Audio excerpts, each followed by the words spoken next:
বরিশাল সহ দক্ষিণাঞ্চলে খেজুর গাছের সংখ্যা দিন দিন কমছে, ফলে খেজুরের রস সংগ্রহের পরিমাণও ক্রমশ হ্রাস পাচ্ছে।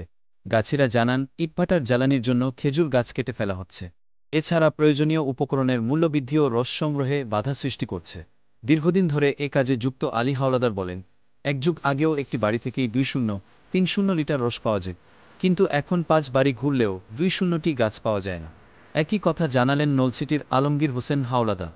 তিনি বলেন, রাস্তার পাশের গাছে হাড়ি ঝোলালেই রস চুরি হয়ে যায়, এতে গাছিদের আর্থিক ক্ষতি হয়।